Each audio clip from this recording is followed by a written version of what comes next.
All right, welcome to Romera Records virtual cast. I have on John Wichert again. It's been about a year. I've been having you on. I think I've been having you on like once a year, about a year apart. It hasn't been exactly a year apart, but it's been about a year apart now for 3 years, I think. Yeah, that sounds about right. Yeah. Yeah, two or three. So, yeah, so right now you've been at your new job and you were just telling me about CES, and I actually just wanted to catch up on that right quick. You're telling me about Steve Aoki. We were talking about that, but yeah, tell me about some of the cool stuff that was there. I mean, I can see it on YouTube, but I don't get to talk to the famous YouTubers. So let me hear from your end. So to be honest, this year, long story short, I hurt my back in October pretty bad playing hockey. So I did not walk around this year as much as I normally do. I kind of just stuck to like the booths that were in and around where we were. Um, but in years past, some of the coolest things, let me think. They had a almost like a mid-size to small car, but it had four almost drone copter propellers attached to it, and it was essentially a flying car. Oh It wow. was it was nuts. I can't remember the name of it right now, but I took a bunch of pictures that I even grabbed a pamphlet and brought it back to work. And one of the engineers at work, I was showing it to him, and he ended up taking the pamphlet. Um, I'm kind of a boat nerd. So one year, I think it was the first year, so 2 years ago, they had a Candela boat company. They're all electric and they run on hydrofoils to make them more efficient and stable in choppy seas. Hmm. So those are probably that's some of the cooler stuff. And then like the TVs, just the massive I think TCL had a 110-inch OLED TV. It was the Hmm. first one ever produced. Um, what LG had a wireless TV where it essentially, from what I'm understanding, it ran. So you know how you have back in the days, or even like you had the Apple TV unit, the box Yeah. that you would put near it. Just imagine that would be plugged in and somehow supplied the power and everything wirelessly to the TV across the room. Hmm. So you didn't have to run any of the power. I don't know how it did it. To be honest, I didn't look too much into it, but it was completely wireless. And then they spent all this money on these displays that are just unbelievable. Like they had, I don't know, maybe 10 of them in a square shape all together. And then down below it, they had a pool with fountains to show that there's no wires or anything running to it. They spend so much money. Hmm. That's really cool that you even have that opportunity to be there because like I think it's interesting seeing what comes to fruition because like a lot of times companies and people will talk about like concept cars, like companies will come out with these It's concepts of things, but not it's very similar to concept vehicles at like the Detroit Auto Show. It's almost it's very similar to that. Exactly. yeah, like those things are great to see, but then like you always wonder like, oh, were they ever gonna come out with that? But it might just be the uh, the company showing that hey, we have the ability to do this, but we're not gonna consistently manufacture it. We just want to show you like what we could do. And a lot of the times from what I understand, they'll take some of the technologies and like the aero packages or whatever the technology or innovation may be from that concept, and they'll apply it across their production fleet of vehicles eventually too. It's more I think of concept cars as experimental vehicles. Yeah. That's really what they are, and that's you can round that out to consumer products at CES too. They're kind of testing the limits of their engineering and whatever they may be capabilities to maybe use some of it, maybe all of it, I don't know, but probably some of it across production lines. I think this is actually a topic that me and you really haven't gotten into is just like technology. And even though we're both in the tech field, I And don't I don't think we actually ever really talk about like cool tech that we're into or know of. I don't think so. We've probably touched on it at some point, but not like a full on in depth because it's true we do. And that's like with the company that I work for, TDK, we we have so many different technologies. I'm just a part of one division or one group of a worldwide company that deals in all sorts of different active and passive electronics and components. And I just deal with the power supplies version, part of the business. And then even further down from that, because I am still so new, there's really only a certain group of products that I manage that I try to know as well as I possibly can. So it's just, yeah, there's a lot there.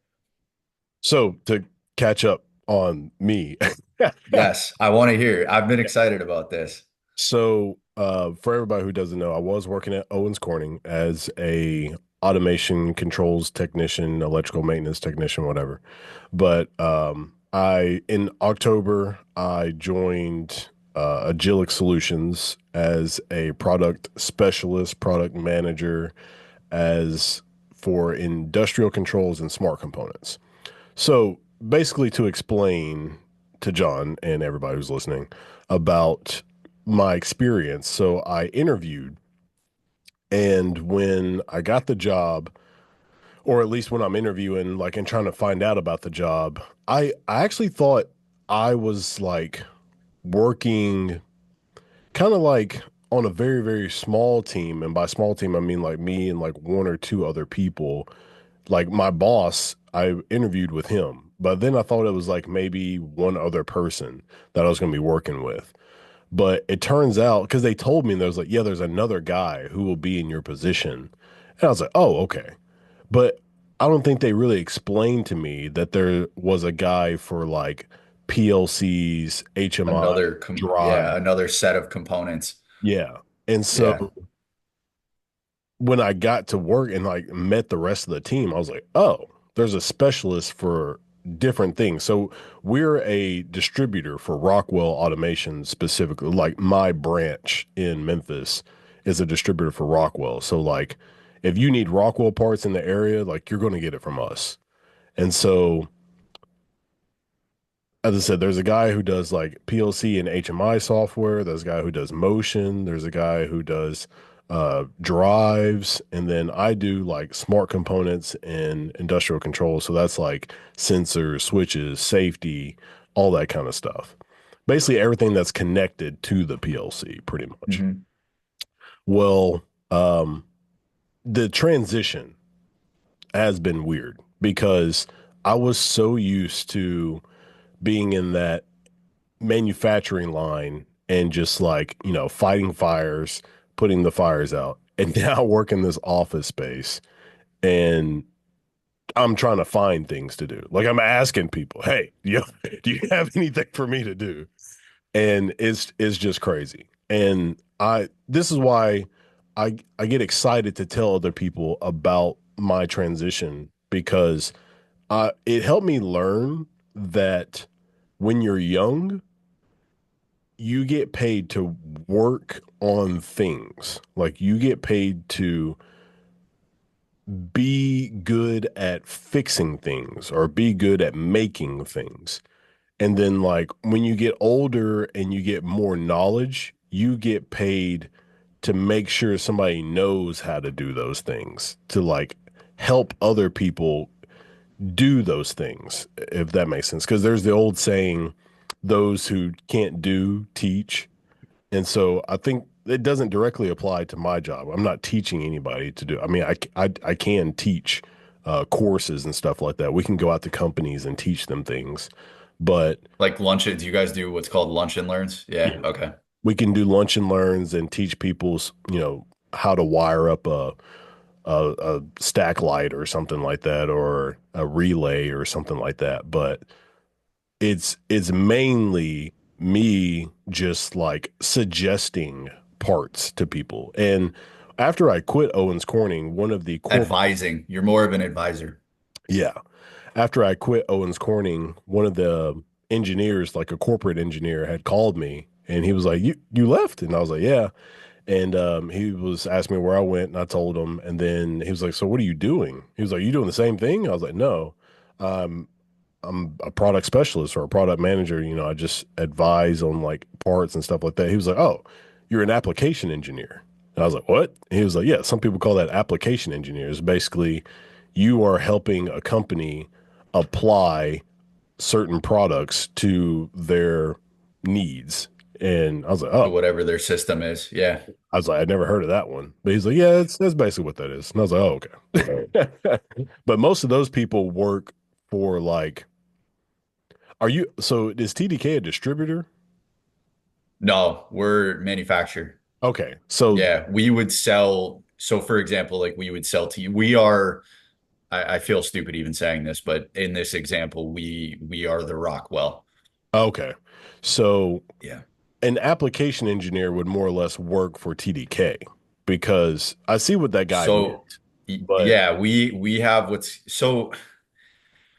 I don't know exactly what you if you're more, so we let me first off by saying we have what's called field applications engineers, FAEs. yeah. Yeah.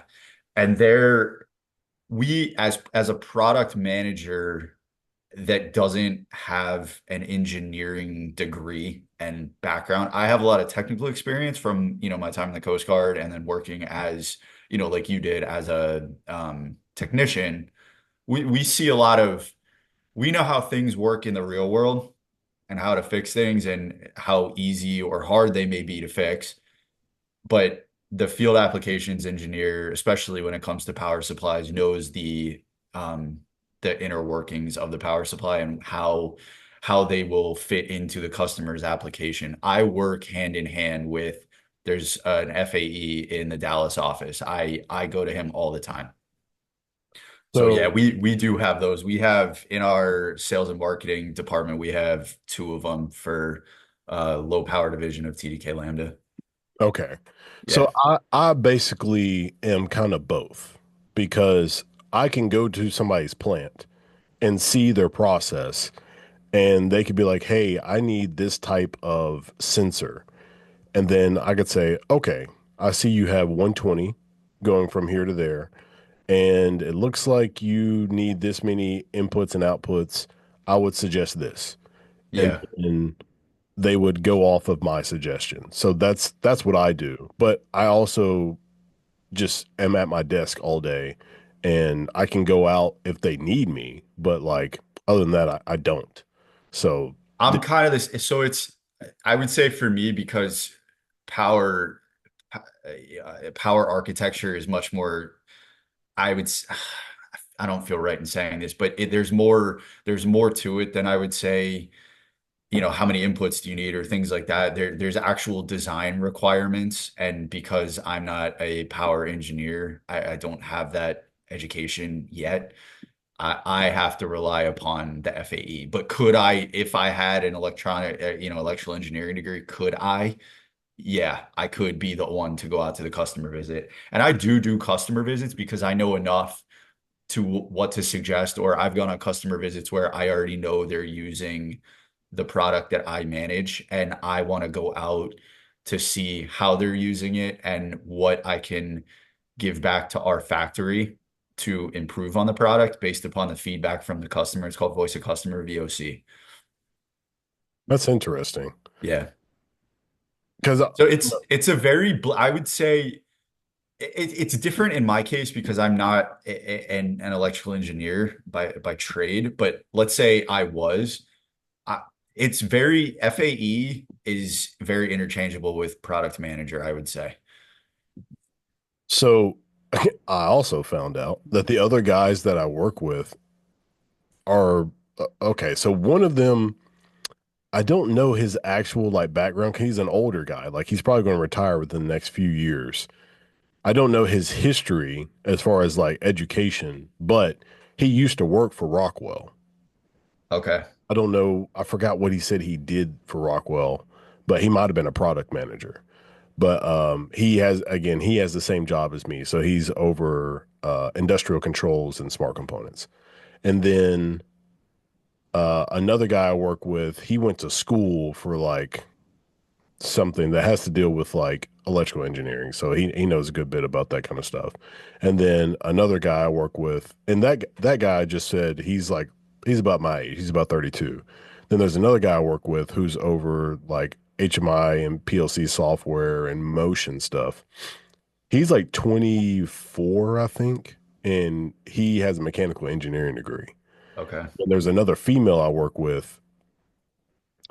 She has a mechanical engineering degree, but she's just over like services. So if they do like an IBE, an install based evaluation, which I would have loved to have that when I was a controls technician. But basically, Agilix will send somebody out to your plant and like evaluate all the stuff that you have, like all the components that you have. And then they will like keep up with it to let you know, do you need to update anything? Like, hey, this is going out of date. You should upgrade to this. I'm just like, oh, crap. How do they keep up with it? Is it are they just given certain key accounts and then they make visits to see how they could improve on what they're using? Yeah, so basically, Okay. you can pay to keep Uh, Agilix to keep coming out, or you okay. can keep up with it yourself. So Okay. Agilix comes out the one time and surveys your whole plant and gives you an entire spreadsheet of everything that you have and say, hey, That's this is every component you have, and then this is when it's going to mature. So this is when it's out of date according to Rockwell. And then this is what the new thing that you should upgrade to is. And then if you keep up with it, you can send it back to Agilix, and then Agilix be like, okay, this is what you should upgrade to. But you can also pay to get Agilix to come out to you and then reevaluate your store. Because like after a year, if you've done a project where you've upgraded or whatever, then Agilix will come back out and they will evaluate what you have now compared to what you had 6 months ago or a year ago. that would be a cool job. Exactly right. Yeah, that would be pretty cool. Just So suggesting to people, to companies and technicians and managers what they should buy. yeah, I mean that's a part of what I do, but like Victoria, that's her name. She is over the services stuff. Like she just basically like logs all the stuff. But once she has all the stuff logged, she could give it to me and say, "Hey, this is the IBE for Hershey. Look at what they have in smart components and tell me what they should upgrade to." So that's what I would do. I would look at all their components and be like, oh, this is way out of date. They should upgrade to this. And then I would send it back to her. And then she would send it to the company Okay. and say, hey, our product specialist looked at this. This is what you need to upgrade to. That's cool. I want to go back to the transition though, because that's something I think we could talk about. Because we both came from a technician background, well, military, then technician, and now I refer to it as we've traded in the work boots for dress shoes. Mm, Whether or not we yeah. wear dress shoes every day is another story, but I it's it was such a it was hard for me Mm, because like you said you're up you're working with your hands you're not like, especially being electronics technician or calibration specialist or whatever you're PLC technician you're working with your brain and your hands yeah. and now it's not so much of the hands anymore it's what's hard for me is sitting for so long I have to get up and take walks man like Dude, we have a gym in our office, and oh nice it's not like an amazing gym. It's your uh basic hotel type gym. God, oh, okay. But we have a treadmill in there, and I will get on that. Like, if I get sleepy, Yeah. I'll get up and go walk. I'll get up and get on the treadmill and go walk. And that'll I be walk around the building. great.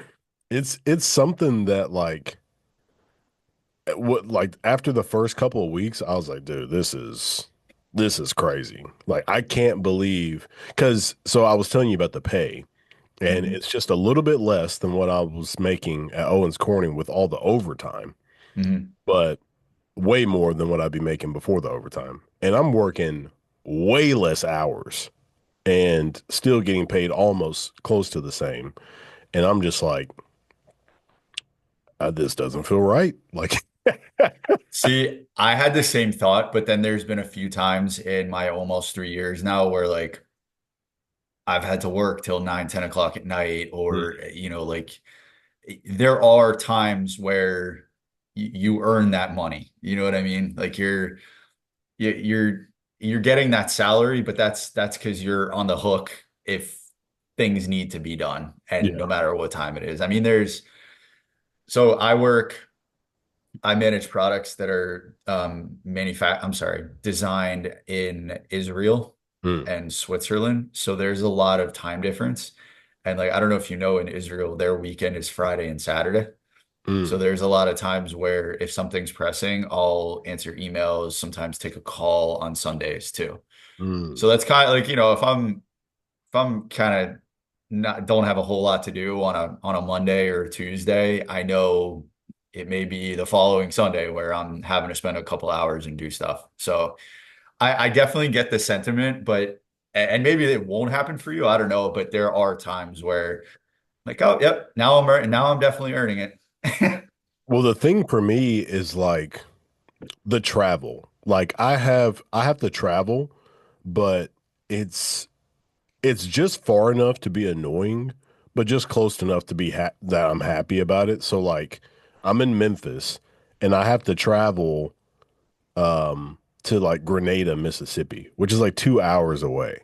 Okay. And there's an account manager who has some clients down there or some customers down there who like if he needed some help with like smart components, I would be the guy to have to go down there. So I would have to drive 2 hours just to help him out. So like that happened, I think it was like a couple months ago. Um, I was like, "Hey, do you have any customers you would like me to come talk to you with?" And he was like, "Yeah, I've got a customer I'm going to. It was like Baxter or something like that." So I go down there, and I think he wanted to meet at like it might have been like 10 o'clock in the morning or something like that, 10 or 9. So I drive the 2 hours down there. We meet with the customer for like an hour or 2 hours or something like that. And then he's like, let me take you to lunch. So me and him go to lunch. We eat for like an hour and then I drive home. That's my whole day is literally the 2 hour It's drive there, driving. Yeah. meeting with the customer just to talk about one subject. He literally wanted to show them a stack light, a new light that Rockwell came out that changes colors that you can use like a different wire to change the colors. He told them about that and he just talked to another guy about his problems. And then what else did we do? I think we just talked to like the team about like some stuff that they might be changing or whatever. And then me and him went to lunch and that was it. And I drove home. I was like, yeah, like 4 hours of my day was just driving. Driving. I was Yep. just chatting. And it wasn't even me talking to him because he did all the talking. I know. I was And like, it's so if for our, at least in my mind, I would imagine for your mind, it's like this isn't this isn't work. I'm not sweating. My back doesn't hurt. Like this isn't work, yeah, but it is. yeah. Yeah, it's a crazy adjustment. And so like something else happened. Oh, so like usually a lot of our meetings that I go to that's with a customer is a lunch with the account managers. So the account managers are the ones that have like the unlimited budget that are taking all the customers out for lunch. So like, okay, perfect example is today. So yesterday, one of the account managers sent me an email asking me if I wanted to go to lunch with him and some other people to talk about a product. It was like a distributed control system or something like that. So I was like, yeah, sure. So today, that's what I expected to do. Well, around like 9 o'clock, I get there at 8. Well, at 9 o'clock, another account manager was like, hey, what you got doing? Like, what are you doing today? And I was like, well, I'm supposed to be going with Purdy is his name. I was like, I'm supposed to be going with Purdy to go to talk to Copper was the company. But I'm not sure if I'm going to go because like a lot of people are going. And he was like, you want to go with me to Georgia Pacific? And he was like, we're having lunch with their purchaser. And I'm like, sure, I'll go. So we literally go there and we look at their storeroom to see what they have in there so that we can take work from Granger because Granger sells them a lot of parts. But basically, we're just trying to, steal their, Yeah, their uh, share of their stock. exactly. Yeah. Yeah. And so that's pretty much what we talk about. And then we go to lunch and then we go back to the office. And when I go back to the office, everybody that I was supposed to go with previously is gone because they're at lunch with the other customer. So I'm like, I'm going home. So I just went home. I mean, my day is It's done at 12. it's so much food. It's always food. I don't get like I'll go to these trade show like over the summer RS Components, which is a distributor, a lot of automation, factory automation too. But they sell some of our power supplies. And we were trying to make a presence with our long story, we're trying to make a presence with our newer DIN products. So I went and it was a 2-day show. They had breakfast in the morning, they had a mid-morning snack, they had lunch, they had a mid-afternoon snack, and then they would have a dinner every night. I'm like, I can't eat this much. Like I Can't even keep up with them. yeah, like I would sit there like and this is something I've learned because like normally like I grew up with a whole lot, I didn't miss any meals, but like I didn't grow up in the lap of luxury Yeah. by any means. So when I see free food, I'm like, sign me up, I got to get it while the getting's good. And I'm starting to learn. I'm like, you got to pace yourself. Like at breakfast, like don't get all the eggs, like don't get the sausage, just do like a bowl of fruit, you know? Oh my God. Oh, yeah, it's just food all the time. I don't get it. And like I've sat in a meeting where it was like a pre-planning meeting for a larger meeting coming into the Dallas office. I shit you not, Jackson. We sat and talked about the food that we were going to bring in for 45 minutes. I was like, God bless the people that I work. I love the people that I work with, Yeah. but it got to a point like 15 minutes in, I'm like, are we really talking about food and dietary restrictions and like all this? Why?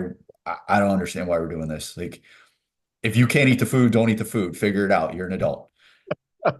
Like, and it's free food. Like, Yeah. just eat the food. If you don't like the food, go get your own. Like, I in my head, I'm like, oh my God, I can't believe we just spent 45 minutes talking about this. And the beauty of it is that's literally just a part of it. Like that's just a Yeah. part of your day is just talking about food and that's it. And eating it. Yeah, and then having to eat. You talking about pacing yourself is funny because like I remember when I was at working at Owens Corning, if they brought in food or something like that for a meeting or whatever reason, I would be like, man, I got to go get it. Like, I got to get the because it's free food. Like, same thing as Mhm. you. I didn't grow up rich at all. I wasn't super poor. I didn't miss It's any just meals. that mentality of like, oh, it's free. I gotta eat it. Yeah. And so that's what I would do. But like now, if I see food there, I'm like, I don't care because I know I'm gonna get free food some other day of the Somewhere week. else. Yeah. Yeah. And I'm not even worried about it. So I'm just like, man, this is crazy. And now I'm like, I may not fit into my pant wardrobe if I continue to eat, like Yeah. And and I think that that says a lot about like what I guess just the business of like what else are we going to do? You know what I mean? Like that's how we're conducting business.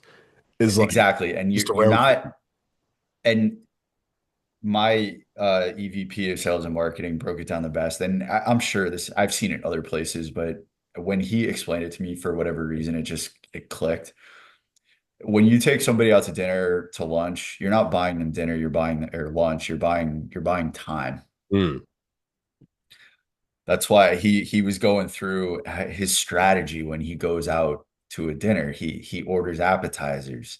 mm, Then you have to take more time and talk, but over the appetizers, it's a conversation starter. You always get dessert. He's like, you always get dessert. If people are gonna say no, you order three desserts for the table. Like say it's a table of six, seven people, you order three desserts, you put them on the table, people are always gonna eat them and you buy more time. And just the way he was like going about it and the strategy behind it, and it was all true. Like, yeah, I don't know, if somebody puts a chocolate cake down next to you, you're probably going to eat it, So, or at least have a bite or two. yeah. That. So, but yeah, oh my God, like these 3 hour dinners, Oh I my like, God. I've said, don't get me wrong. Once again, not complaining. Usually these dinners are at really nice places. I get a steak, the wine's flowing, no complaints. But like 3 hours for dinner, like I like you, and I don't even know if I would do 3 hour dinners with you. Like I wouldn't even do 3 hour dinners with my friends. Yeah, yeah. And that's a crazy thing to like just thinking about like that's what we are supposed to be doing here. Like we're Yeah, supposed to be just talking over food. And as you said, the guy said you're just buying the time. And that's really what we're doing. And also like as, you want to make sure it's good food. If it's bad yeah, food, a horrible business decision. But exactly, good food makes people happy. It puts them in a good mood. So it's really hard to get a lot of no's when you're happy and you've got a full stomach as well. exactly. Yeah, no, and I've talked to some of our older our sales team, with the exception of one, are either nearing retirement or not too far from nearing retirement. And they have some fun stories about how, and I would imagine this is similar across a lot of different industries in the sales and schmoozing customers. They got stories about going to strip clubs and all sorts of stuff about like the golf course is another place where a lot of business occurs from what I hear. I'd rather be at the golf course personally than at a lunch or a dinner. At least you're outside doing stuff, and I'm not too bad at it. Okay, so the first time I ever went somewhere was my first day. My first day, I went with my boss on to Grenada. So it was a 2 hour trip. And the same story as the last time, the same place, but I just went with my boss. And I was like, that was weird in itself. Like driving or riding with him 2 hours to just go. First thing we did was have lunch with a guy, which he worked with us. He was a part of Agilix. And then we met with the customer, and all they did was talk about a project that they were going to do. And then after that, we went back to the office and I don't even remember actually we left because it was so late. It was like 3 p.m., 3 or 4 by the time we even got back to the office. So I just left after that. But that was literally my first day. Like we showed up to work, hung out for like an hour or two, drove 2 hours down to Grenada, had lunch, met with the customer for like an hour, and they actually got upset about something, and then they realized that it was dumb for them to be upset about it because they just had some miscommunication, and then that was the whole meeting, and then we left and went back to the office, drove 2 hours back. I was like, this is my job. It's like, oh my Oh, God. oh yeah, I know. What would you say? So I know we talked about the food and like sitting around. What would you say was the biggest transition for, not biggest, what was the hardest transition for you other than the sitting around and the food?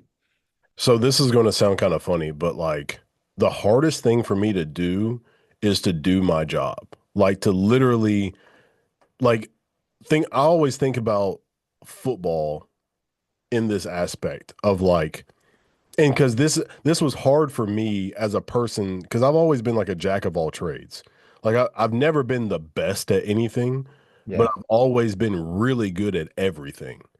And when I was in Little League, like that's what would happen. Like I was always on the field doing everything, like trying to make every tackle, making every play and stuff like that, Instead of just doing your job. instead of just doing my job. Yeah. And so, and I remember getting yelled at in high school because that's what happened. Like I saw the quarterback doing something. I was playing linebacker.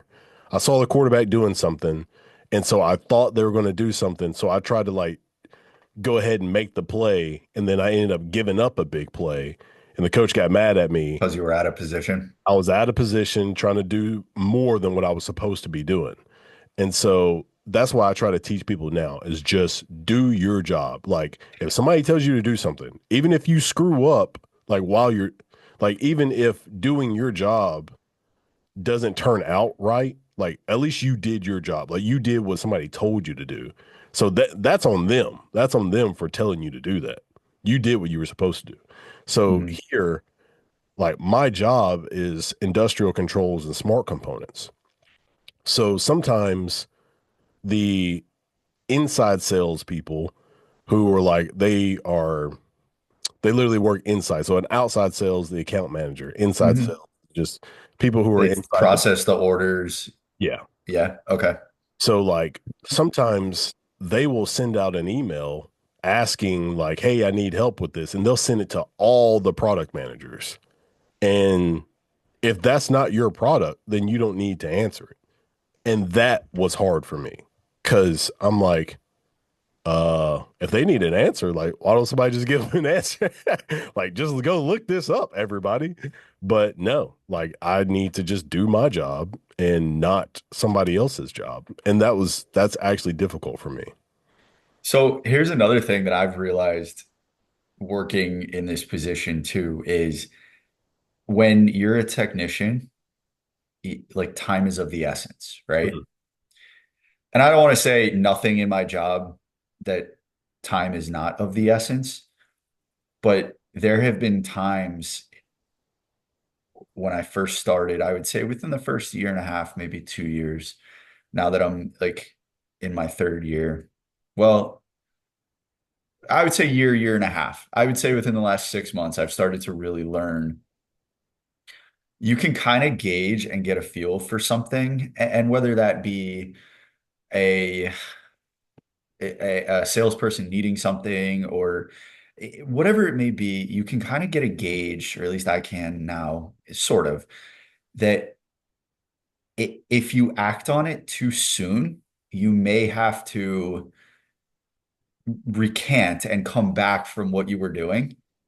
And if you just didn't do anything right away and slow rolled it, your life would have been much easier. Yeah. Because you wouldn't have to go, like, oh, I know I told you this was the answer, but now it's this, and then you look like an idiot. Or I can't think of any specific examples right now, but I'm learning that sometimes there's certain things that if you slow roll it, and not being lazy, but just strategically lazy, I guess would be a way of saying it, where you Procrastination. yeah, it's strategic procrastination. Yeah. Like, I need this, but in reality, you're like, I think something's gonna change. Mm. Because you know how, at least with our sales team, a lot of them, not all of them, but they're very overzealous and they get bombastic and they're like, oh, it's gonna be this and it's gonna be that. And you kind of have to like wade through the bullshit and and see through it all. And that just takes time being within the industry. And I'm also lucky that I have in my office, I have a product manager who's done it for, I don't know, 15, 20 years. And I go to him all the time with uh, real life scenarios that I may be in. And then I'll come up with hypotheticals based upon, okay, well, what if this happened, not this? Or, and he'll say how he handles it. Mm. So that's been a really nice resource, but that's something that has been really hard for me is strategic procrastination because it's not in my nature. Like something comes through, I want to do it as fast as I can and to the best of my ability. Now that's not to say, like I said, for example, today we had long story, but I had a request come in from a salesperson where he said he had a meeting. I need a summary of this case by my noon meeting today. Like clearly that's triage, drop everything, work on that right then and there. But there's certain things where I've learned slow rolling it is not necessarily the worst thing to do. Yeah, I That's mean, I especially for me, because I'm new and I said there's another guy in my position. So like a lot of times somebody will ask like, "Hey, what's the best relay for this?" And so I'll have to look it up. I'm looking up the yeah. part and whatnot. And the other guy gets the email too. Like me and him both get the email at the same time. So what I'll do is I'll just email him what I found, and then he'll email everybody back what the actual thing is. Because like sometimes I'm wrong, but I'm like really, really close. But I'm just like, Oh, just to like filter it through him, you mean? yeah, because I don't want to Okay. send it to everybody and then I'm wrong because Yeah. we can't be wrong because the customer is going to order whatever we tell them to order. So if they order the wrong part, they're going to blame us. And if we were wrong too many times, they're just going to start working. They're going to stop working with us. So anytime I think I know what the part is that the customer needs, I'll just send it to him first, and then he'll send out, I might be right, I might be wrong, but But yeah, you'll get that confirmation or not from that person. I That's a won't. good resource to have. That's a really good resource to have. Yeah, because like and I think the great thing about doing that whole, as you said, like strategic procrastination is like taking the time to make sure you're right and like the customer understands because I'll say that they understand, but like they're not a part of it. You know what I mean? Like when you're the customer is almost like the plant leader when you're a controls technician. Like, Yeah. you know what I mean? Like, You got to make it shiny and pretty for yeah, him. and you just need to make sure you, No bad news. yeah, but like they're working remote though. They're not at work that day because when you're the plant manager and you're the controls technician and they're just standing over your shoulder, that's one thing. But like if they're not around, then you still need to be fast, but they're not staring straight at you trying to figure out what you're doing. So Yeah. that's my situation now is like, hey, we need this part right now. What part do we need? Blah blah blah. And so I'm looking it up, I'm figuring it out, but there's nobody like over my shoulder making sure that I'm doing the right thing or getting the right part or whatever. So that takes a little bit of adjustment to be like, okay, I'm in a hurry, but there's nobody to like tell me to hurry up. Like I'm just working. You're very, at least with mine, once again, I don't want to put words in your mouth. You can agree, but there's such a degree of autonomy Yeah. within being a product manager, which I love. I love. What's your schedule like? Are you remote? Are you hybrid? What are your Oh, hours? so like I work Monday through Friday, like 8 to not busy. So Gotcha. Eight to volume. yeah. So like there's been times where I've left extremely early, like 11 or 10, especially around Christmas time. So like there was nobody around. Everybody's on Christmas break and whatnot. So like I Yeah. show up to work around 8 and then like there's nobody at work. So I left like hella early. And then there's other times where we've had it like yesterday. We had meetings until like 4. Like we had a meeting that started at 3. So we didn't leave until close to 4 o'clock. Okay. So yeah, it's just That sounds like a pretty cake schedule, easy schedule. It Yeah, I mean, we're expected, if we're not traveling or have something to do, like, my supervisor is very, like, if I have, like I said, I hurt my back, so I've been going to like PT and doctor visits and stuff. He's, like, take care of yourself. Like, you're an adult, you can manage. I'll trust that you're not out on the golf course, like. So, but we are expected 5 days a week, 8 hours a day to be in the office. But it's very lenient. Like, if I have something at my apartment that needs to get taken care of and I want to work from home, it's not a big deal. So even for me, you sound like you have an awesome schedule, but even for me, coming from, like, being a technician, I was working 4 10-hour days overnight at one point during COVID. And then, like, obviously being in the Coast Guard, you're just underway all the time on the boat. This is pretty sweet to me. My boss there was something that was going on and he wanted to, like, he took the lead on it, which technically it was my place to take the lead on it. And it's not that I didn't want to. He just got it before me and he did it, and he wanted to call me and let me know as like a courtesy, which in my head I'm like, you you the boss, man. You can do whatever you want. yeah, And I just thought it was so cool that he called me and he was like explaining it. He's like, I hope that's okay. I wasn't trying to overstep. I knew I could act on it right away. I go, Tom, I'm sleeping in my own bed tonight and the check's clearing every 2 weeks. I'm good. yeah, I'm good. My bar is real low. yeah. As I said, like there's days where if I'm working late, that's like 3 o'clock, like 3 or 4 o'clock. Damn. That's working late to me because we close at 5. Like Okay. the company closes at 5, so they're not calling me after that. Now the account managers, I didn't know that this happens to them, but they said that they're pretty much like on the clock all the time. Because they That said makes sense. like if a company needs something like a fuse or something, they'll call the account manager and he will literally get up and go get their fuse and then bring it to them. I was like, oh snap, Wow. yeah. All right. So I remember when you were deciding between the two, are you happy with your choice given now that you've been doing it for what? When did you start? The fall, right? So you've been doing it So 6-ish months? I'm definitely happy with my choice as far as like and okay, and I will say it really wasn't a choice because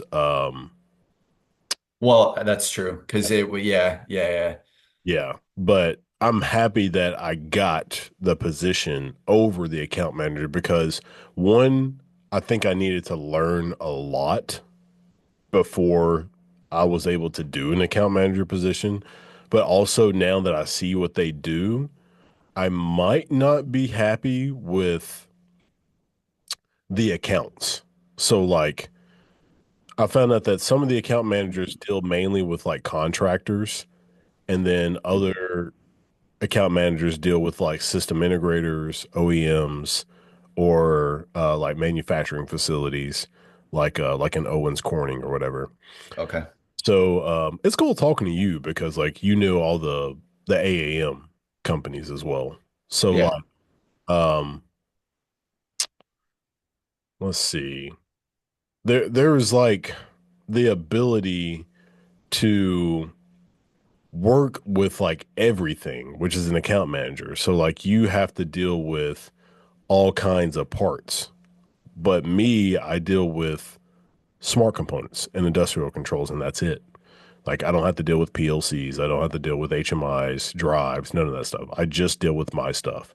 But an account manager, they have to work with the everything. specialist, but they have to give that company anything they They want, have the whole portfolio.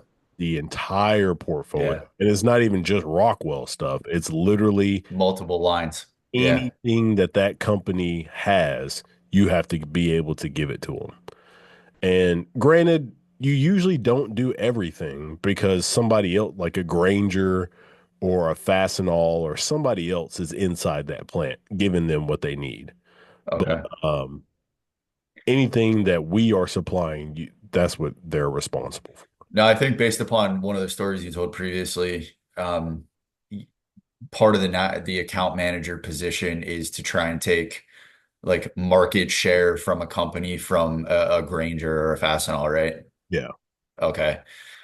Yeah. All right. So I got a question.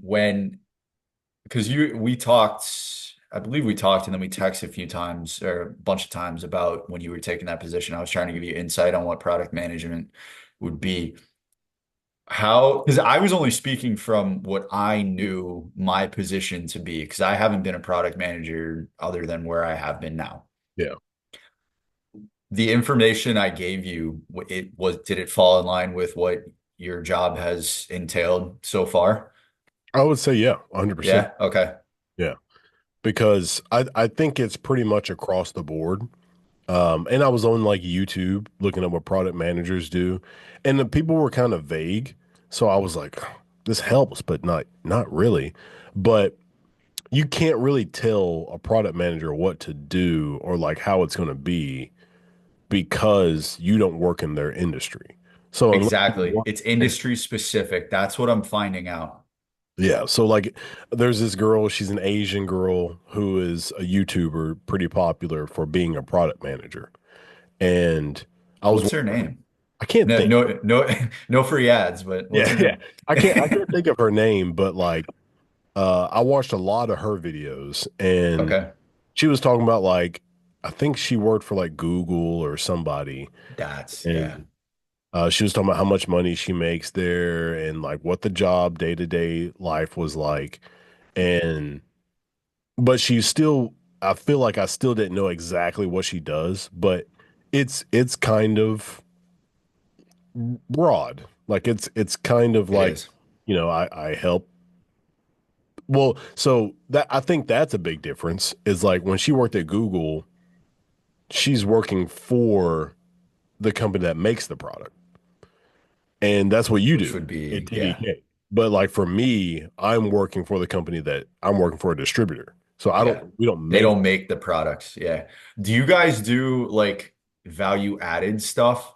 Like if somebody needs custom work? I know some of our distributors, once again, no free ads, but like Mauser Electronics or um Sager's a big one, Sager Electronics. They have their own what they call like value added department where they'll take, for example, a TDK power supply rack that fits in a 1U 19-inch rack, and they'll make a modification to it and then Mhm. sell it to the customer. Do you guys do any of that stuff or just strictly off the shelf products from Rockwell or whatever other lines you have? Yeah, we just sell them the product straight up because we Okay. also sell products to system integrators. So like a system integrator is kind of like our right hand man because Okay.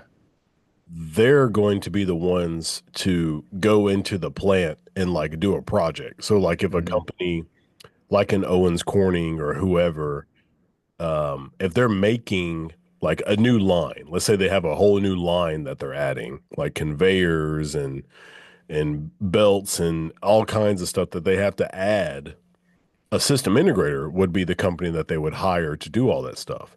Yeah. Well, the system integrator would be buying all those parts from us. So we would be the one who are just supplying them all that stuff. So like it really would I'm going to say it, I don't think it would make sense for us to do something like that, like a custom value added type thing, because Okay. we would just suggest a system integrator to do it, and then we would be selling them the parts. Okay. Yeah. Um, Gotcha. that's interesting though. I never thought about that. Yeah, we as a manufacturer, we also have our value added too, but it usually has to make it has to make more. I always say it has to make more of a business case. All this corporate jargon, basically, it's got to make dollars and cents. Show us the fucking money. That's pretty much what's got to happen. Yeah. we do that too as a manufacturer of power supplies and power components too. So like larger, like in the hundreds of thousands, sometimes in the millions of dollars opportunities that we'll do that for. But I think distributors, just because they're so large and have such a broad reach, they'll take lesser amount. I believe. I don't know too much about the distributor side. We have an entire product manager that just works with distributors. Hmm. Yeah. Yeah, I think that makes sense because there's some people from Rockwell that like I have a business update meeting with somebody from Rockwell. So they're going to travel down to like the Nashville area and they're going to come over here to Memphis just to talk to us about, not to talk to us, but like to talk with us to certain customers who would benefit from certain products. And I think those people are product managers for Rockwell For Rockwell. who are working with distributors. So like Yeah, that would make sense. yeah, I'm a Rockwell product manager and I work with distributors to make sure people are buying. Correct. That would be like our woman Melissa who works with all of the distributors that we deal with. Yeah. Yeah, very similar. Well, yeah, similar on a much larger scale because obviously Rockwell is massive. Yeah. Have you have you had to interact or deal with anyone from the AAM program? No. No. Okay. So sort of. When I worked at Owens Corning, I did. Um, there were three or four people who ran rotating wise because like one guy quit, then they hired another AAM person. But I was thinking what I sorry, you bring a whole nother element into it. I didn't realize it was other alumni. I was more so talking about the Rockwell staff that we dealt with. But they Owens Corning came back in and hired more people from the program. oh yeah, when I worked at Oh, Owens okay. Corning, there was a girl. She ended up going to Portland, Oregon, working at Owens Corning up there. And then there was a guy who worked at Savannah, Georgia. Then there was another guy who worked in, I think it's in Illinois. I forget, Summit, Illinois. And then there's another guy who worked somewhere up north. But the guy that worked in Summit, Illinois, he ended up moving to Jacksonville.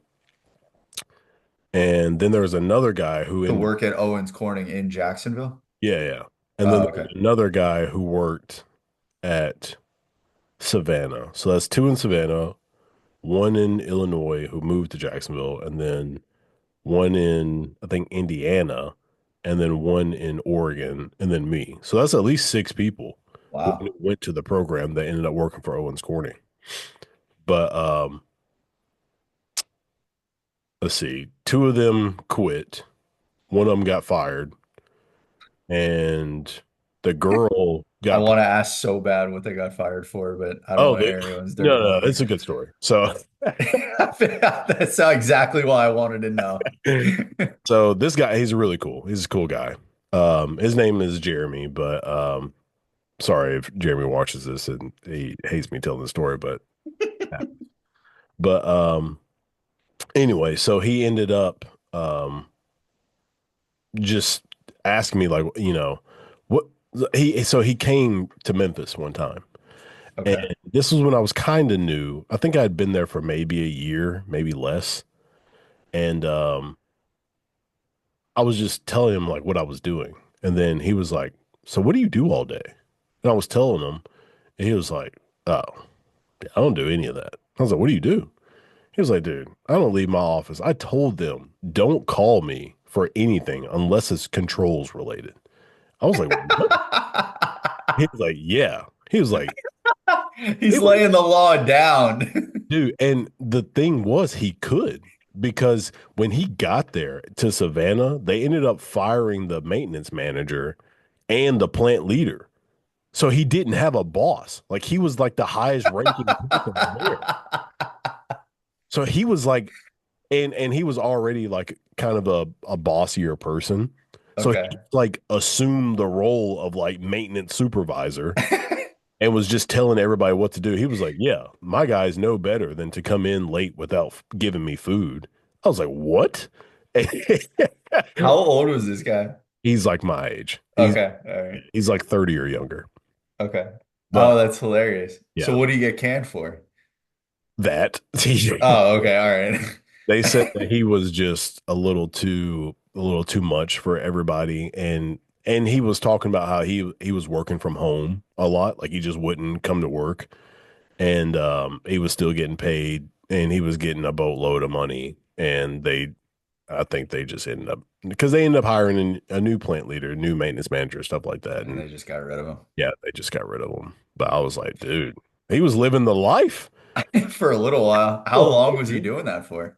I think he worked there for at least 3 years. Really? Yeah. Okay. But Wow.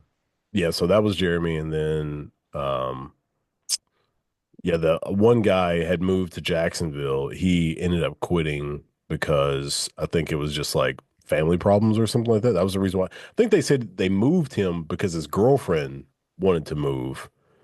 And 'cause I think she got a job in like Jacksonville or something like that. So he wanted to transfer. They transferred him. And then like something was happening with him. So they ended up he either got fired or he quit. And then another guy that was in Indiana, I think he quit.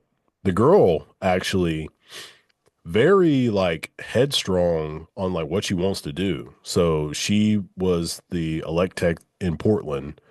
And then she was like, yeah, I really want to be like a gosh, I forgot what Owen's going to call it, but basically like a corporate engineer. Like she wanted to travel and do project engineer. She really wanted to be like a Okay. project engineer.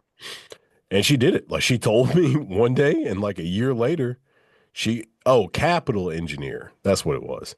Okay. They promoted her to capital, like the entire capital engineering division, like all quit. And so it was like 5 or 6 engineers. They either retired or quit all at the same time. And so she got hired. She became a capital engineer and she's doing pretty well now. Um, so yeah, I think that was pretty much oh, and there's one other guy that's in Savannah now, and he's really smart and they say he's doing pretty well. So yeah, Cool. that's all the OC people from the AAM project or AAM program. But let's see. I I actually talked to Mary. She has a new job. She is intelligent something ITD. That's her At initial. Rockwell? Yeah, yeah. She's Okay. still at Rockwell. It's ITD is like the initials for it, but I think she works with intelligent devices, but I don't know if the D stands for devices, but it's like ITD is her title. Okay. But yeah, I haven't talked to like Ted or AJ or Okay. anybody that I was actually. just curious because I know you were kind of plugged in Yeah. to them. I think didn't they use some of your videos for marketing materials or you shot videos for them? Yeah, they shot a video of me, Dustin, and Nelson. And No, yeah, that was it. Nelson's pretty wild because I haven't talked to him in years. Me and him were gonna like we were talking about starting like a t-shirt company together. And Really? we just like I don't know, I hadn't done anything with like business wise of like selling anything. And he had done like t-shirts before. And I was like, dude, let's start a t-shirt company just to see what happens. And like we just stopped doing it. And I haven't talked to him. Actually, the last time I talked to him was to tell him about Dustin. I was the last Okay. time I talked to Nelson. So that's been like 2, 3 years. Gotcha. Yeah, it's been at least 2 to 3 years. Yeah. It's 2025. Um, and I haven't talked God. to anybody else in the program. I know what's his name. The smaller, the smartest dude in our class, the smaller guy who wore the glasses. I'll never remember his name, but I Cannot think I remember, remember who you're talking about. but he added me on LinkedIn like maybe within a year after we left, but Okay. I don't think I've talked to him. But he added me on LinkedIn, so I know we're connected on there. But Are they still doing the program? Do you know? I'm pretty sure they are. Yeah, okay. Yeah. I don't, yeah, I think I've seen like some photos on LinkedIn maybe that they posted of like graduating classes. Gotcha. They actually started another program for people who aren't veterans. Oh, really? At the Milwaukee facility? I think it's at both, because they have that Okay. facility In too. Cleveland. Yeah. Yeah. But I think you can apply to go to a non-veteran program because like companies were sending their employees. So if you had like a mechanic Oh, like a that you were, training. Okay. yeah, which I don't know Gotcha. why they didn't do that in the first place. Like, and just let because the companies were paying for us. So why not just Yeah. let the company send their own people? People there. Yeah. I don't know why they didn't think of that in the first place, but Because they were probably, I get it. They were doing a charity per se with yeah. veterans and trying to give back. I get that. What, oh, I had a question I wanted to ask you and it just popped out of my head. Um, I can't remember for the life of me right now. Like I said, it's been a long year. I do need to Uh, get going in a little bit, but I do yeah. want to talk to you about football though. Yes. Yeah, yeah, yeah. I get The least interesting football championship ever. so. Dude, I switched to Below Deck, Oh my a God. reality TV show that I absolutely love in the middle of it. That's I crazy. was so disinterested. The only thing that was keeping me somewhat interested was one of my good friends from the Coast Guard is a big Ohio State fan from the Columbus area, just so I could talk shit to him. That was the only reason I cared. And I couldn't really even do that because they were blowing Notre Dame out. Yeah. And to me, okay, so some people say we shouldn't have had 12 teams because that proved it. But I was like, that doesn't make any sense because Ohio State shouldn't have been in it if we had four teams. I I think where think they, they barely would have made it if we had eight, right? Well, it would have depended no, on they were the six, I believe. it would have depended on the qualifier because they took the Correct. five Yeah. champions And gave them buys. and gave them buys. I think that's where the issue was Yeah, to me. That's where the issue was is giving the conference champions buys. yeah. Rank the teams, whether you agree with the rankings or not is another story. But rank the teams out, give the first, what was it, four or six teams buys. So That's every champion lost. yes. Yeah. Crazy. Yeah. Yeah, because Georgia lost, Boise State lost. State lost, Oregon lost. Oregon lost, Clemson lost. Clemson lost. Yeah. Yeah, because they played SMU in the championship, and Well, then in the ACC championship game. ACC championship, and then Yeah. when they played their playoff, they lost. Both teams, Correct. SMU Both teams lost. and Yeah. Clemson lost. Yeah. So yeah, every team that won their conference lost Lost their in the first next game. round. Yeah, the Every first team that round. got a bye. Yeah. So yeah, that's where they messed up. But I mean, Oregon, no, they didn't mess up with them. Oregon just screwed the pooch. Like you go undefeated, you But beat the champion. so that's my point is you keep the rankings. Oregon still would have been number one. Yeah. They would have gotten a bye, but Clemson and SMU would not have or who got the bye? Was it How SMU about Boise?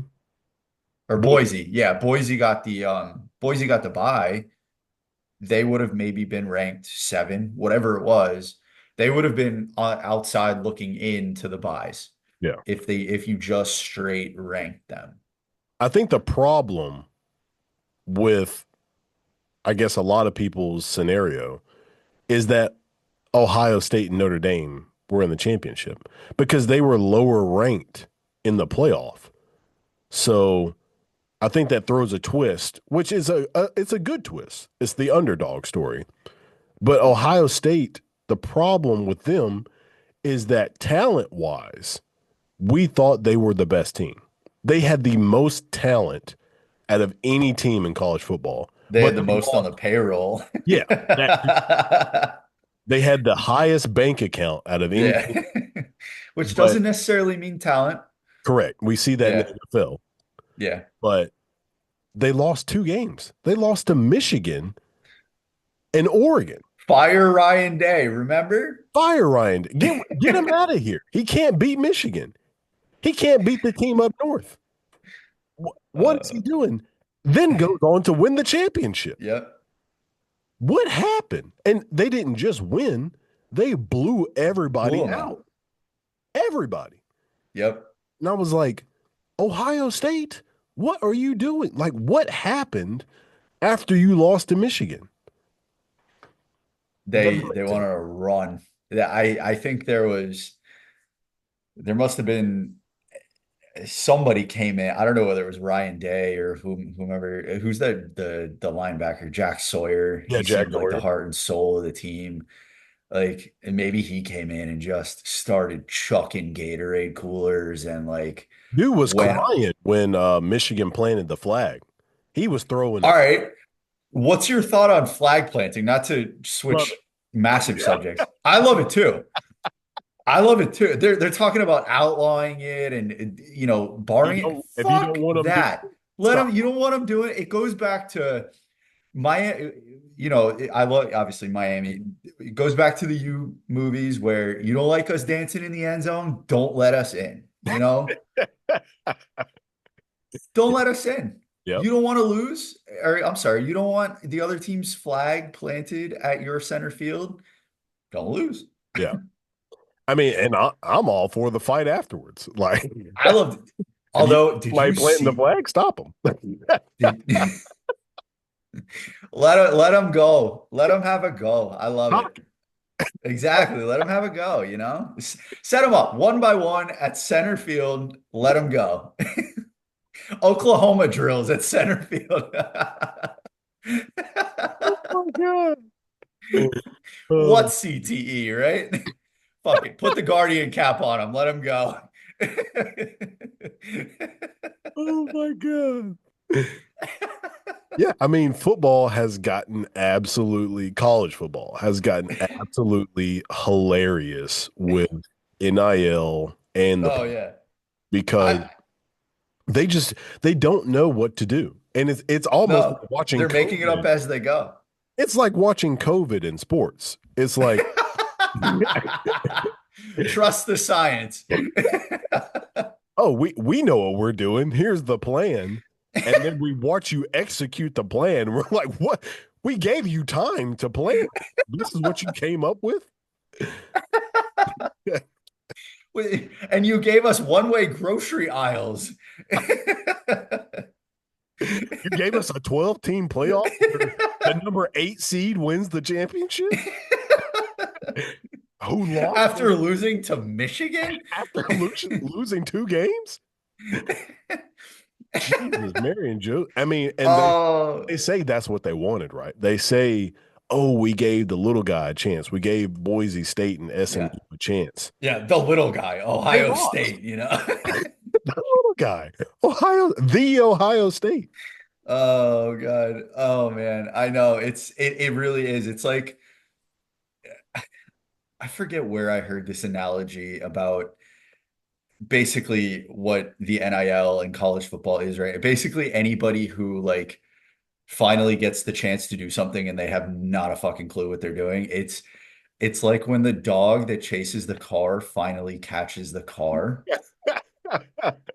They're not driving it. Yeah, yeah. They catch it, but they're not driving it. What do I do? Yeah, what do I do? Yeah. Even there's those videos of like a guy like starts hitting on a girl and says something absolutely ridiculous, and she's like, "Okay, let's go home." And he's like, "Yeah." Yeah. And that's what's happened to college football. Like we've given the kids money, Uh, we given them a playoff, and then like Oregon screws the pooch. Alabama doesn't make it in, and it's like where do we go from here? Like oh, some people are I talking about know. 16 teams. Some people are like, let's go to 8. Some people are like Fuck the it, make it technical. 32. Let's just do March Madness in December and January, like December, January Madness. So after watching this, I mean, I know we're laughing about this and it is hilarious, but like, what do you think we should do? Like, what do you think is the prime amount of teams in the playoff? Was 12 correct and it's just fun to I watch? don't I think we should continue with 12 because I don't think it was necessarily the amount of teams. Like I said earlier, I think it was that we gave buys. It shouldn't be the conference champ. I get you want to reward the conference champion, but I'm gonna look up the being the bracket co- right quick because I forgot what it was. being the conference champion is just your path to a national championship. Now, if that path makes you number 8 in that 12 team playoff, so be it. Prove your worth. Once again, like you don't like us celebrating in the end zone, don't let us in. Like you want to win the national championship, shut up and win when it counts. Yeah. Unlike Miami when they screw the pooch, the last 2 games of the season and don't get in. Yeah. But like to me, Hold on. that's where I think Hold on. But going back to that, they didn't win their conference and they lost 2 games. Their strength, Miami. yeah, their strength of schedule is what people blame that on. Well, no, you blame it on they didn't make it into the conference championship because they lost the last 2 games. They held their destiny in their own hands. They lost the last 2 games Yeah, but or 2 or 3, whatever it was. Ohio State did the same thing. Why'd they get in? They lost to Oregon, and people say, well, they were the number one team. Okay. Then So they, they stayed higher, and there's Big Ten bias or Big 12 bias. and then they lost to Michigan to end the season. So Correct. a lot of people say it's all about what you do in December because they say the hot teams in December are the ones that play well. And once again, we're back to the BCS. I said it in 2019, whenever we were in Milwaukee. Yeah. I said, F it, we're bringing back the BCS. I'm telling you, it's happening. I'm starting to see it more and more. People like online, I see comments about bringing back the BCS. Let the BCS determine the 12 teams. Let the computers figure it out. Yeah. 12 teams get in. First, the top, how many teams got buys? Four, Yeah. six, 5. four, five. Top 5 teams get the buys. Oh, wait a minute. Let's see. Oh, it's just 4 because the fifth Yeah, I was team. going to say, I think it's got to be an even number. Oh, hold on. Let's see. Oregon, Arizona State. Yeah, Arizona Boise. State got the buy.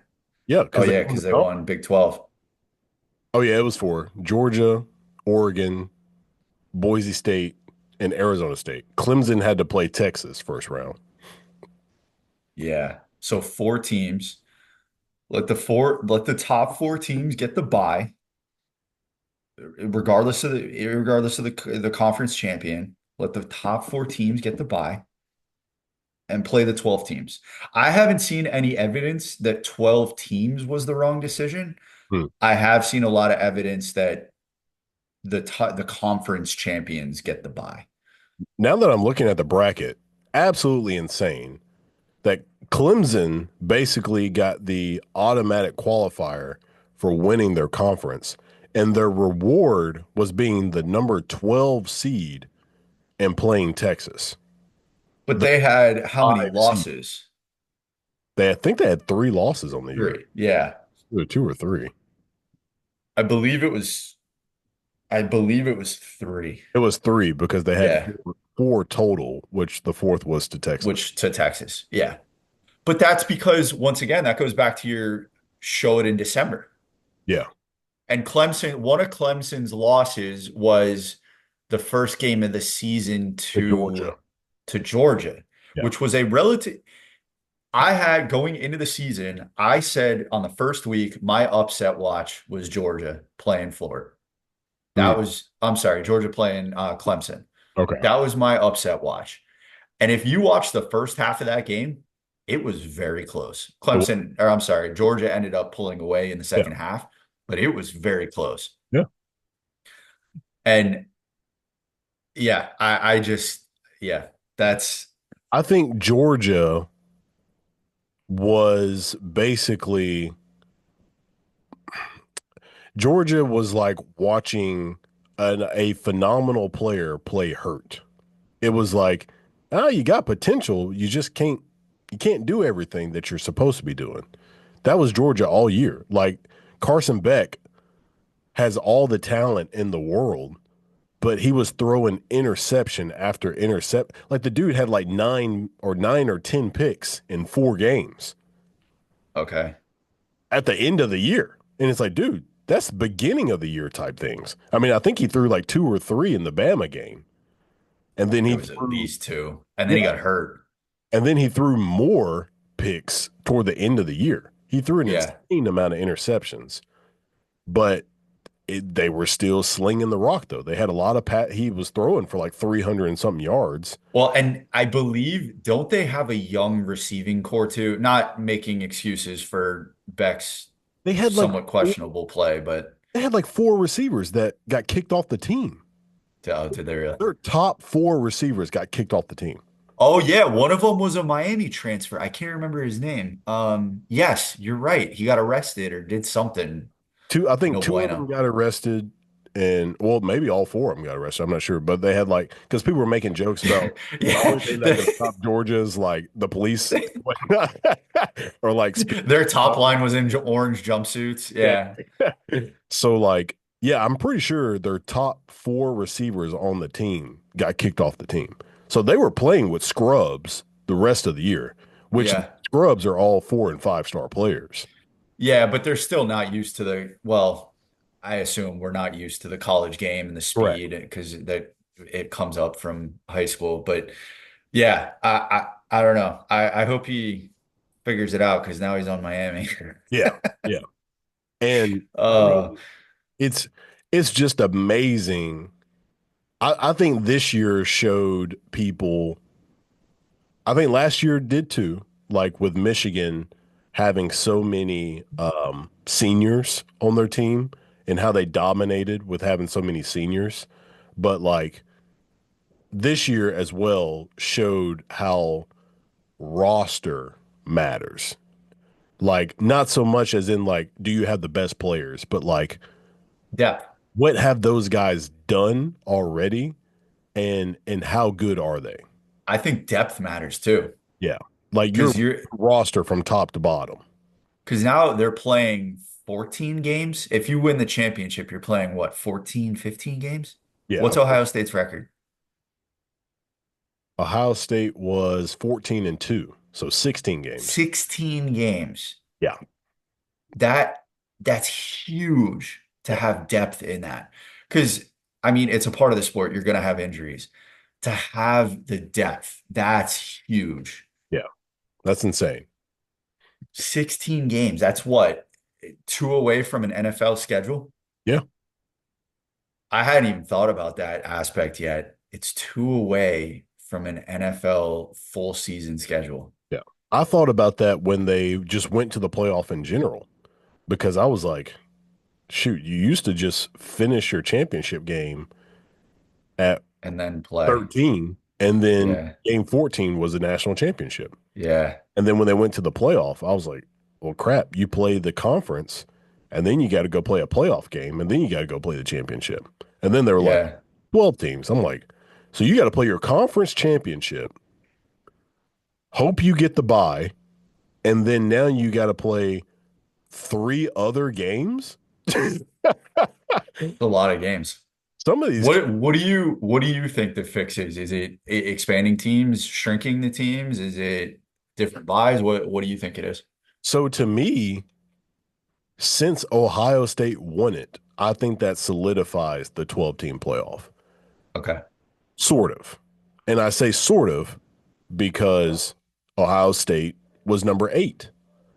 So if you did an 8-team playoff, you would have had Penn State, Notre Dame, Texas, Ohio State, Oregon, Boise, Georgia,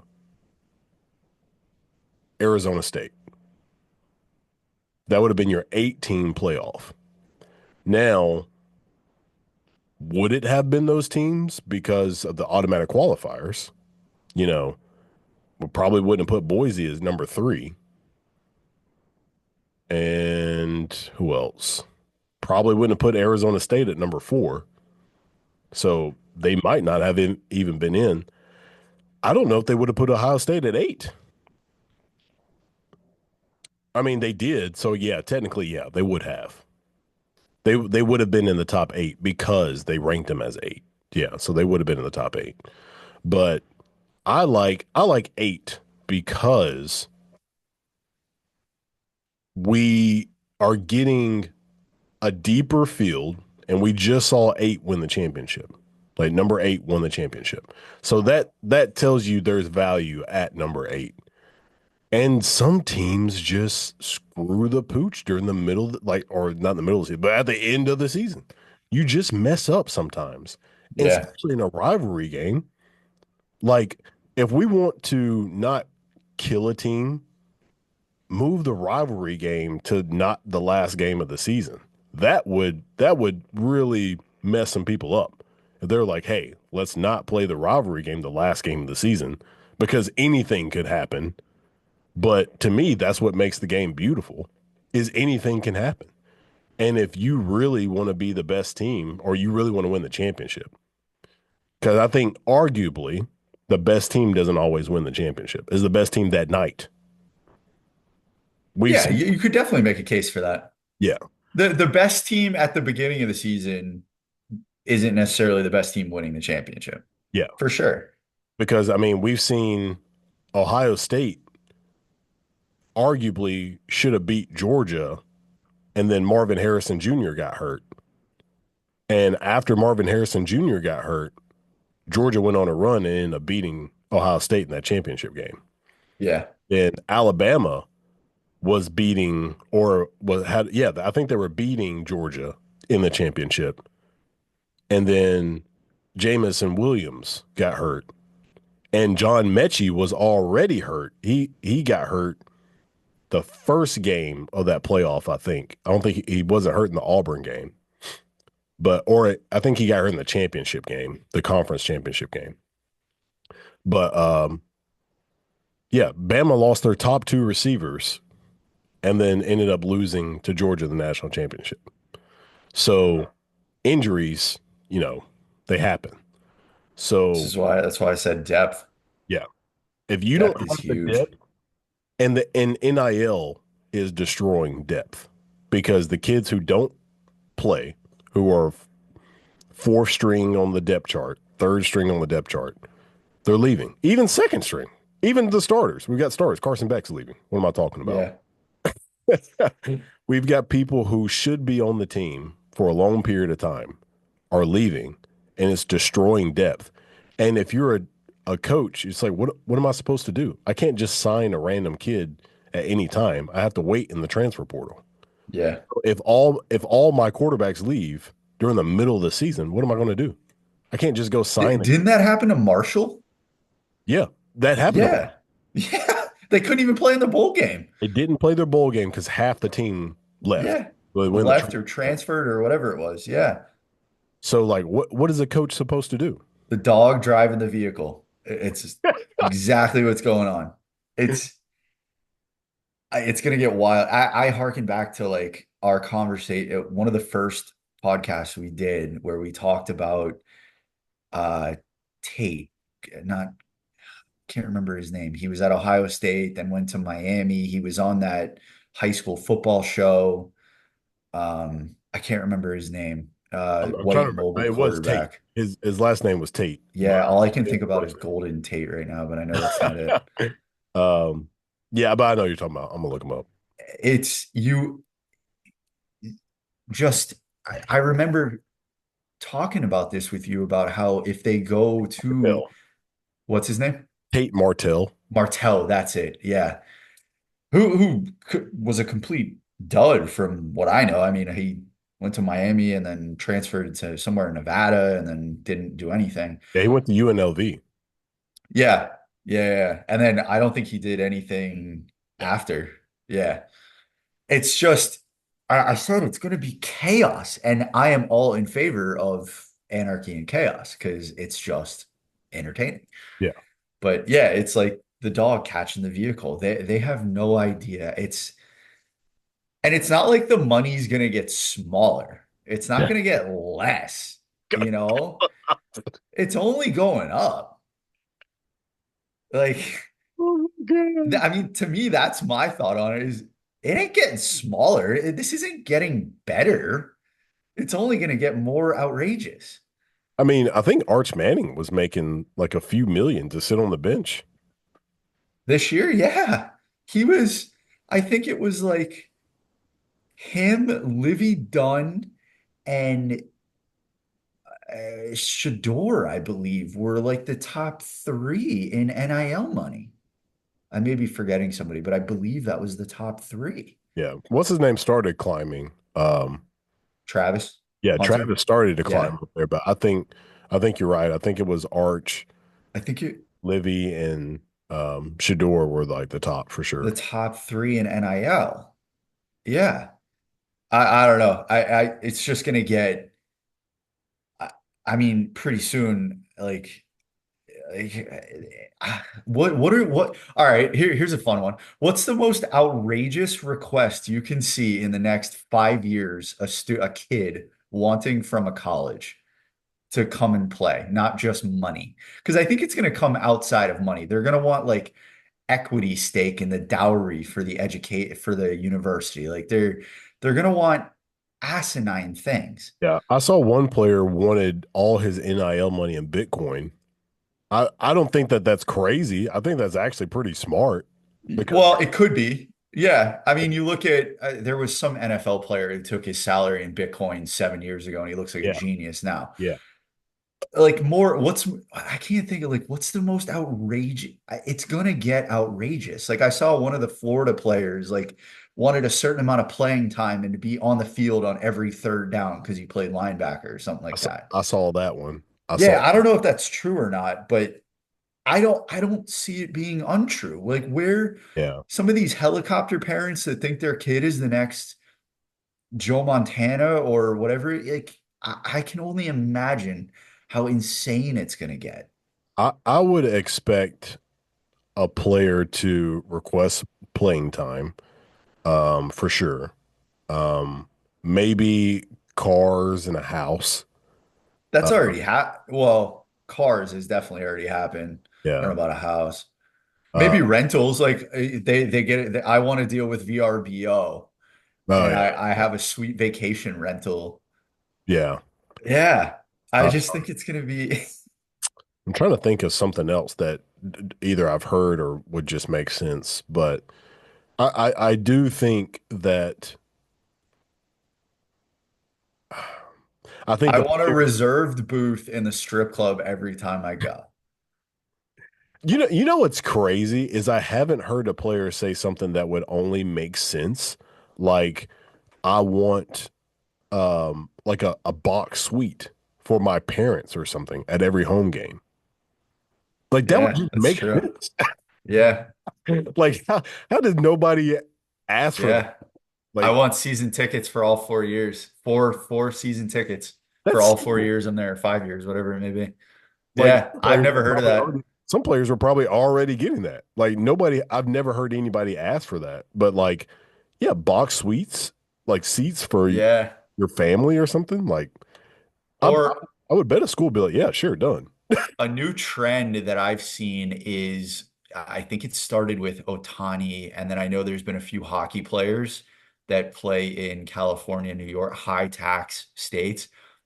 They take a minimum amount of salary and defer it to after retirement so Yeah, they yeah. can then move to a low tax state and then be making that income and only pay the lower tax rate from, let's say they move to Florida or whatever, Texas, whatever. I think Tennessee is a no state income tax, right? Yeah. Move to one of those lower tax states and defer that money. Like they're only making only $1.2 million out of the total $8 million. And they defer that to 8 years from now when they're living in a low tax state.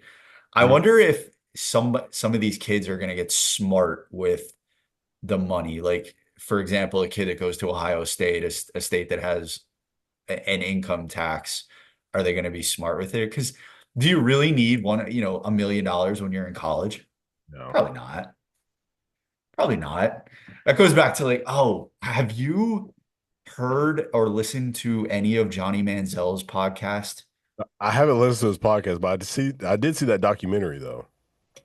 So, oh, yeah, so he goes further in depth. Yeah, yeah, that came out a couple. I think we talked about that the last time, but no, he has his own podcast now. He's had on some really interesting. He had on Ricky Williams. Oh, snap. He's had on Ricky Williams. He's had on Vince Young. His most recent one is Alshon Jeffrey. He had on LaShawn McCoy.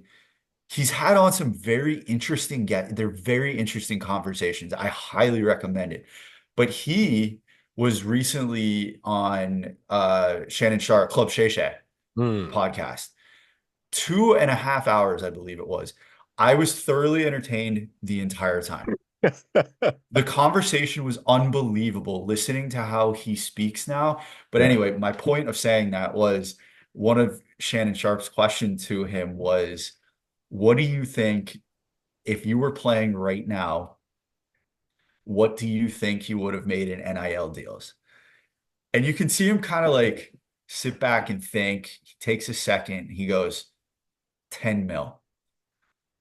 And Shannon's like, where are you coming from? Like, where's your evaluation on that? He goes, I had 5 million just in my phone back then. I just doubled it. Oh my God. I had enough contacts in my phone back then to get 5 mil. So I figured I'd double it. Oh my God. Oh, but could you imagine somebody like Johnny Manziel running around Dude. And nowadays? what's crazy is like there's not one. You know what I mean? Like we haven't No, had a Johnny Manziel since Johnny. we haven't even had a Baker Mayfield. I Yeah. mean, Yeah. like to me, Baker Mayfield was Johnny Manziel light, He you was the know? closest thing we've had. Yeah. Honest, I will say Pavia, the Vanderbilt quarterback. Have you been paying attention to him? I know Vandy did really well this year. And as I'm thinking about it, there were some things that can't, yeah.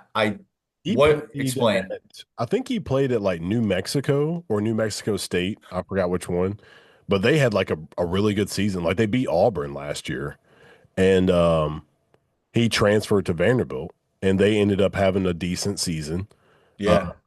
People don't talk about the fact that they beat Alabama and then they lost to Texas by 3. Great. Yeah. A lot of people don't remember that, but And um, it was close yeah, too. great game. Yeah. And It wasn't like they got garbage points and made it real close at the end. It was like close the it whole was a game. close game. Yeah.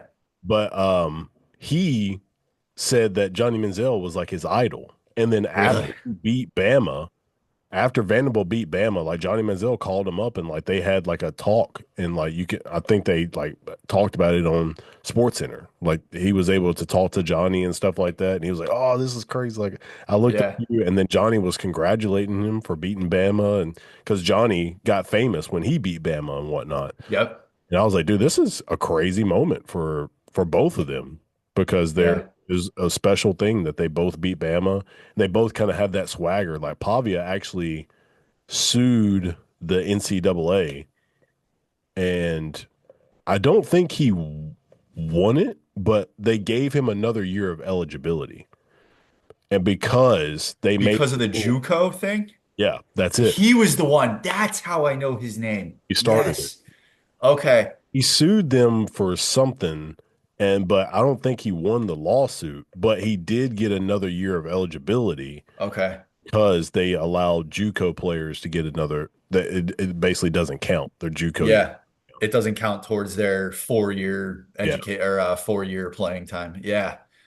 Yes, that's how I know his name. I saw that case came through yeah. because that's going to be another game. You're going to have like ninth year seniors, you know?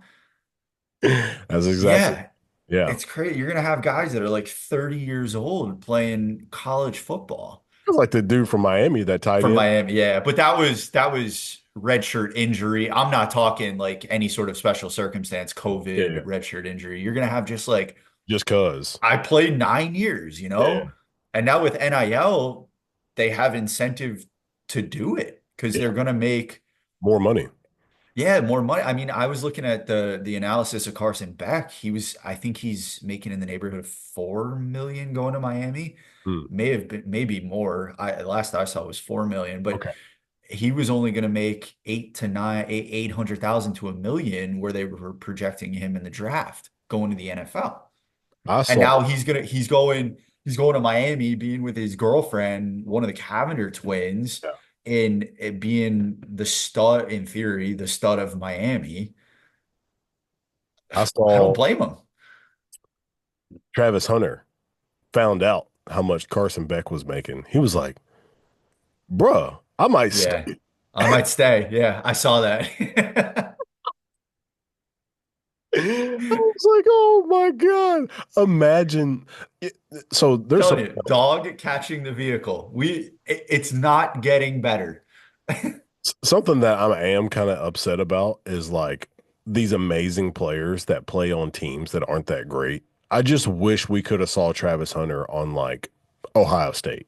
You know what Yeah. I mean? Like how great would that have been to see somebody, which we did get Jeremiah Smith like on Ohio State. Like that kid is amazing. I can't Yeah. imagine his junior year because he's not playing a senior year, but his junior year, he's going to be unstoppable. Like Yeah.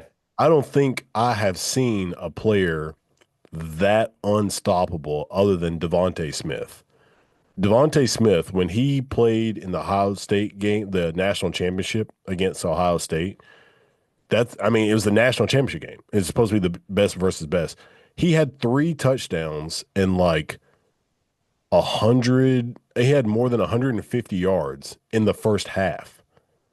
And I was like, I've never seen a player dominate a game like this before. Like that was insane. You know who the prime example of this for me is, and I'm gonna throw it a little back here. Megatron on Georgia Tech. See, I don't even I I remember that remember he him played there, but I don't remember what. torching Miami. It was like he was a cheat code. Just because of how big he was. How many catches did he actually get? Because they weren't they still running the option. I don't remember about back then. I just know because obviously Miami would play Georgia Tech, Mhm. and he was just automatic. They would just throw to him. I, I don't remember because you're right. They did run that Ran the option for all running forever. offense for a long time But I think every time they threw it, they would just throw it to him. in the end zone. He would do a fade to the back of the end zone, automatic. Yeah. There, Yeah, to there me, are, that's the prime example of I would have loved to have seen him on a team that was not Georgia Tech yeah, and threw the ball more often than 5 yards away from the end zone. yeah, like Texas Tech. Like remember Or Texas that, Tech yeah, yeah, the unleashed. spread offense, the air raid. Oh my God, Yeah, that would have been amazing. And I know yeah, like, we had Des Bryant played at Oklahoma State. He was amazing to watch. And yeah, there's some other players that played on pretty decent teams where like they were just showcased. Like they just gave that guy the ball all the time. But yeah. yeah, I mean it's definitely fun to watch this NIL era where kids, the quarterback that's at Nebraska, he was like a five. Oh, Raiola. Yeah. Like shouldn't have gone to Nebraska, but apparently he had like an uncle that lived in Nebraska that convinced him and then the To money. go. So he goes to Nebraska. Nebraska wins, I think, 6 games this year. Could have won 8. They were better than last year, which wasn't Yeah. saying much. Yeah. They could have easily won 8 or 9, I think. Um, Probably gonna win about 8 next year if they get the right recruits. But yeah, it's definitely creating more, is making college more like the NFL, like a more even playing field. We For still better or for worse. I mean, we still got the same old in the playoff, Clemson, Ohio State, Oregon, stuff like that. But number 8 seed won the championship. So, I mean, even if it was Ohio State, we still got to see more parity than we would Yeah. have if it was the way it used to be. Yeah, you got to see the Boise State at least get a chance. We gave, the line we gave them a chance, or we gave them a chance rings true. You gave Boise State, you gave Arizona State, you gave them a chance. Yeah. Which, by the way, I think that was the greatest robbery, Ashton Janty not getting Heisman. Oh man. So I will say this. I think Genty should have won the Heisman, but I do think Hunter was the most like outstanding player to watch, which they have an award. That's the Maxwell Award. Correct. Yeah. Maxwell Award is the most like I think it's most outstanding player or something like that. Player. Yeah. And then the Heisman is a little different. It's like, they talk about like, are you a good leader? Do you do like community service? Stuff like that. Like All around. it's like a fraternity of Yeah. people. And so Genty was a great guy. So Stayed at Boise State when he could have left. yeah, Yeah, I don't get me wrong, Travis Hunter. Some of the games that I watched. I mean, I remember texting my dad going, "You got to turn this Colorado game on. This Travis Hunter is incredible. yeah, He like he picked a ball off and then like caught an unbelievable catch as wide receiver in the end zone, in the corner of the end zone that nobody should have caught. Like I was just sitting there, mouth wide open, like this yeah, is unbelievable. He's like once in a generation talent, yeah. but what Ashton Janty was doing was just Yeah. unbelievable. And the ability to do it game after game. And Game after, yeah, no matter who the opponent was. yeah, yeah. And people say, well, he didn't play a Big Ten or SEC schedule. I get that. But Yeah, it's still college but football. he's putting up 200 plus yards. Yeah. Like It's and hard yard like after he gets touched too. yeah, It's not like massive Mack truck holes that he's got running through. He's hard yards too. I don't know. I just think that was I was not happy to see it. I mean, I wasn't surprised, but I wasn't happy to see Travis Hunter win. To me, well, that's not a lie. I'm happy for him, but I yeah, would have liked to have seen Janty win. yeah. And I think that it it did, I think, open up a hole for people to want to play both sides of the ball. So like Alabama It's true. was in jeopardy of losing one of their players, Jalen Mbakwe, 5-star guy, freshman who played defensive back. And he got some good reps. He ended up playing like punt returner some. Um, but him and Ryan Williams, the star wide receiver for Yeah. Bama, they were He's like a freshman too, right? yeah. Yeah. His big thing is they kept calling him the 17-year-old because Yes, because yeah. he's still 17. Currently? Yeah, he's still 17 years Wow. old. But Did he enroll early? What's his he skipped his senior year. Yeah, he graduated high school early and went straight to college, and then started at Bama and is the best. He was the best receiver on the team, arguably Yeah, the best well, player. arguably in the country. Yeah, Yeah, yeah. I for sure. think my The dog. puppy came in. Yeah, like, I saw my door move. I was like, "What's going on?" But yeah. So that was crazy. But anyways, Mbakwe was in jeopardy of leaving the team. Like he went in the transfer portal, and he got out shortly afterwards because they said he ended up talking to Ryan because him and Ryan actually played each other in the state championship and were just like going back and forth with touchdowns because They're Mbakwe, both from Alabama, right? yeah, Mbakwe Yeah, okay. played for Clay Chaltville and Ryan played for Saraland, and they played in the state championship against each other and were just scoring touchdown after touchdown against each other. Like Mbakwe played quarterback and defensive back, and Ryan played receiver, and I don't think he played defensive back, but he might have. But they were just amazing, and Mbakwe, I guess, wanted to play. That was his criteria for NIL was he wanted to go to a team that would let him play both sides of Both the. sides.